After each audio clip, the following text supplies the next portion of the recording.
the Madman!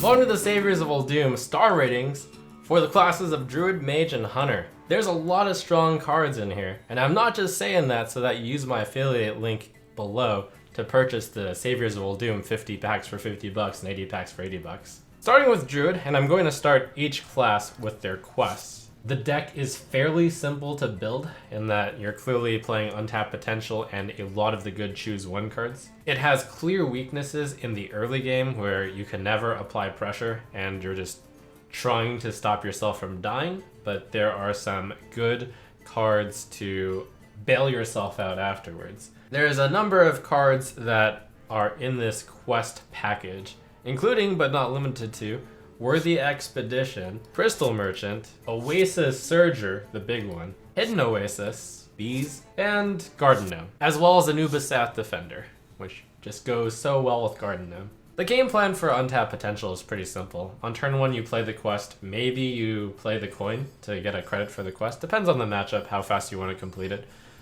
Turn 2 you play Worthy Expedition, float a mana. Turn 3 you play Crystal Merchant, flow a mana.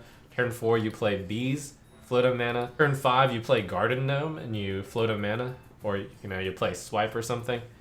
And then bam, you're done with the quest. And then on turn 6 you play Hidden Oasis or you play Oasis Surger to surge back into the game. So that seems like a really strong game plan, and yet because the opening gives your opponent so much time to set up, I don't think I can call this a tier 1 deck. I feel like tier 2 deck here. Untapped Potential 4 stars, Worthy Expedition 4 stars, Crystal Merchant 4 stars, Oasis Surger 4 stars, Hidden Oasis 4 stars. These are all the cards that fit into specifically the Untapped Potential quest Druid. Some cards I'm going to rate higher. Bees, I'm going to rate 5 stars. Garden Gnome, I'm going to rate 5 stars. And Anubis Defender, I'm going to rate 5 stars. Bees is going to be premium removal that you play in Druid, in Token Druid, in Quest Druid, in Control Druids, Ramp Druids, whatever type of Druids. Garden Gnome and Anubis Defender are both just such huge payoffs if you have spells that cost 5 or more. Bees, Garden Gnome, Anubis Defender, besides Token Druid and Quest Druid, they also fit into Heal Druid, which is also getting Overflow. Overflow, I'm only rating 3 stars. It's a natural fit into Heal Druid, and Heal Druid is getting a lot of good stuff, but I feel like Heal Druid gets outclassed by Quest Druid. Overflow also looks like just a really strong card, but I couldn't really figure out what decks used Overflow other than perhaps Heal Druid. And then we have the final oddball out of the list. It's at least the Enlightened, our Druid Explorer. The problem with just building a singleton Druid deck, which is out for value, is it seems like you get outvalued by a number of decks in this meta, including but not limited to Quest Druid, Quest Shaman, Control Warrior. So it seems like the only reasonable way to play Elise would be to play it in some sort of specific combo deck, but that seems questionable to me. There are better combo decks out there, such as Holy Wrath Paladin, such as Mecha'thun stuff. So ultimately, as cool as Elise the Enlightened is, I think I have to give her 1 star. In summation, Druid is getting a lot of really, really good cards. I think the Quest Druid archetype is going to be strong. Hard to say if it's going to be tier 1 or tier 2 or tier 3, but I'm putting my bet on tier 2. Gets lots of good tools outside of Quest Druid 2, and even though I'm underestimating it right now, I recognize the potential for Overflow to be extremely good in the future. It's just, for this particular meta, I don't see Control/combo Druid that is not Quest Druid working out that well. The Hunter quest is Unseal the Vault. The Quest Hunter package would be Unseal the Vault, Desert Spear perhaps, Swarm of Locusts certainly, and there are a number of neutral cards in the set which also summon a bunch of stuff. I think that this is the weakest quest. It is difficult to summon 20 minions. Perhaps you could finish it around turn 7. Then your opponent can just clear your minions so that the Ramkahan Roar doesn't do much. I gotta give Unseal the Vault 1 star, and I feel like the supporting cast of Desert Spear, not that strong, also 1 star. So something that's a little bit better than Headhunter's Hatchet for 3, Swarm of Locust, 6 mana for potentially 7/7 worth of rush is cool, but Seems like you should just play Unleash the Beast. Let's talk about the secret package in Hunter. Now this is where the good stuff is. We've got Pressure Plate, and we've got the big one, Hyena Alpha. Ridiculous, and definitely one of the best cards in this set. For 4 mana, you're getting 7/7 worth of value, and also this is a beast. 5 stars, easy. Pressure Plate is an alright secret. I'm not entirely sure if it's going to be put into Secret Hunter, but I'm going to give it 4 stars for a reason that I'm going to explain as well. I feel like it's a piece of the Reno package. Hunters have enough good cards in their deck to actually run Dino Tamer Brand, I feel. And this is the one deck that I felt it was appropriate to run Singleton in. I'm making a bold call.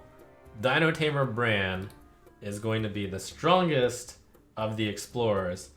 5 stars. I realized that the Secret Hunter deck, it does not run that many duplicates. So why not cut a few cards there to put in almost as good cards if you can run the powerhouses of Dino Tamer Brand and Zephyrus. And on top of that, I've got a theory. There is one card that you really want to run 2 of in your Secret Hunter deck, and that's Hyena Alpha. So run 2 copies of Hyena Alpha. You still have about a 70% chance of being able to play Dino Tamer Brand on turn 7 and not have 2 copies of the Hyena Alpha in your deck, given that you're hard mulliganing for Hyena Alpha after all. I think that just might be a tier 1 deck and the best way to construct Secret Hunter. Yeah, sometimes Bomb Warrior turns off your Dino Tamer Brand and your Zephyrus, but with Hyena Alpha in your deck, that is so much power, Bomb Warrior has a tough time dealing with that, I think. Other one-ofs that I think are strong in the Dino Tamer Brand deck is Hunter's Pack. Hunter's Pack may not normally be strong enough to put by itself, but if you're running 1 of each copy, Hunter's Pack seems like a good value addition to add. Also good with Zul'jin. I'll give Hunter's Pack a 4 star. Here we have the Beast package, Wild Bloodstinger, Scarlet Webweaver, and Ram-Kahen Wild Tamer. Wild Bloodstinger seems really powerful. Almost kind of like you get a Boulder Fist Ogre and you make the opponent discard a card. If you catch Druid's Tending Torn or Cenarius, that is a big win for Wild Bloodstinger. Shaman just has so many cards that have Battlecry if they're playing Battlecry Shaman. I would include 1 copy of this in my Singleton deck, and I would also put it into Midrange Hunter. Really good, solid card, 4 stars. Scarlet Webweaver is a card that I anticipate being much better. Not this expansion, but moving forward, just because a 1 mana 5/5 beast seems insane. But again, Midrange Hunter seems worse than Secret Hunter, and I'm not entirely sure you slot Scarlet Webweaver into Secret Hunter. Seems strong enough to at least give 2 stars to, but I fail to see many decks that are going to want to run this right now. Ram-Kahen Wild Tamer is kind of the oddball out, mostly because it doesn't have a beast tag. Most beast decks really want to have Master's Call drawing 3 beasts, so you can't put Ram-Kahen Wild Tamer into those decks to copy a random beast. But there is one specific variant of Dino Tamer Brand that I could see you running Ram-Kahen Wild Tamer in. It's a version which has very many beasts in it. In that situation, I might really strongly consider running the very powerful 3 mana 4/3 draw a card effect. I'll give Ram-Kahen a 2 star. In summary, I believe that Hunter gets a lot of tools for Secret Hunter, and because Secret Hunter was so close to being a Singleton deck anyways, I think you can slide in Dino Tamer Brand and Zephyrus into what may end up being the optimal version of Secret Hunter, one that has Brand. Or it might be that there are 2 different schools of thought. Maybe there's a school of thought that is the Dino Tamer Brand and the 2 Hyena Alpha version.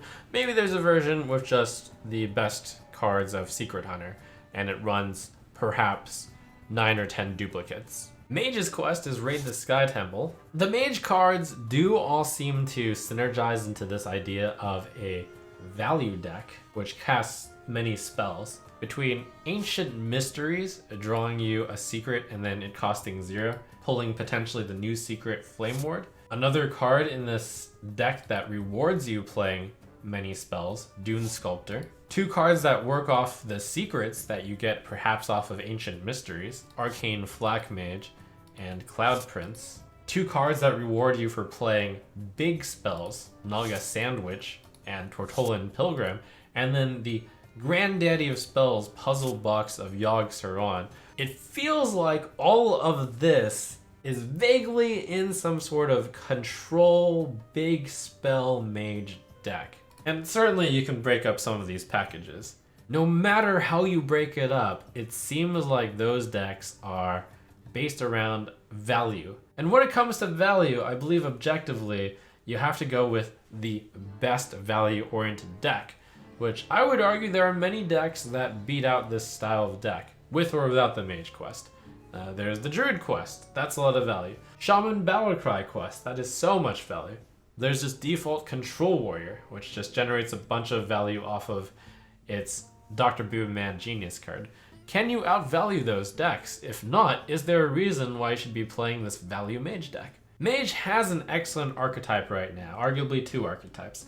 It has Conjurer Mage, and it has Freeze Mage. None of these cards fit into those archetypes, other than 2 of these. So, Raid the Temple, 1 star. The Secret Package, Arcane Flak Mage, Cloud Prince, Ancient Mysteries, Flame Ward, 1 star. I don't see a Secret Mage deck working also. Naga Sandwich, Tortollan Pilgrim, those are both 1 stars because I feel like big spell mages get outclassed, outvalued by other decks. Let's throw in Reno the Relicologist into here as well. Unlike Secret Hunter, I don't believe you can create a value-oriented mage deck, which is legitimate. While Reno the Relicologist is strong in a singleton deck, I feel like there aren't enough good singleton cards to put into the Reno deck. Reno the Relicologist, 1 star.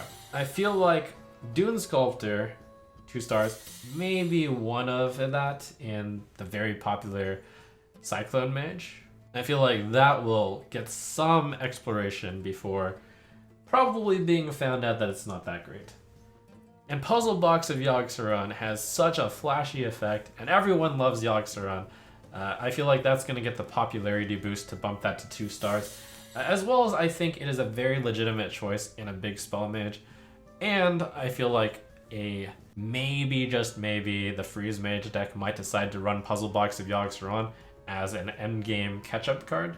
Desperation move. I do think that this archetype of big spell has the highest chance of working with King Fouris, but I don't think that that deck is going to be good enough to make this entire Naga Sandwich, Tortollan Pilgrim, Puzzle Box of Yogg-Saron deck work out. Seems like it's just too slow. I would say the big things that are missing to make this kind of big spell mage deck work is some sort of late game value, which Raid the Sky Temple is trying to provide with its constant generation of spells, and King Fouris is trying to provide with the one-time massive dump of minions on the board. But I just feel like the value provided by this deck can't compare with the other options out there in this expansion. So those are my ratings for Druid, Mage, and Hunter, which are, interestingly enough, alphabetically. Did you know that the first 4 classes in Hearthstone alphabetically are actually the 4 good classes,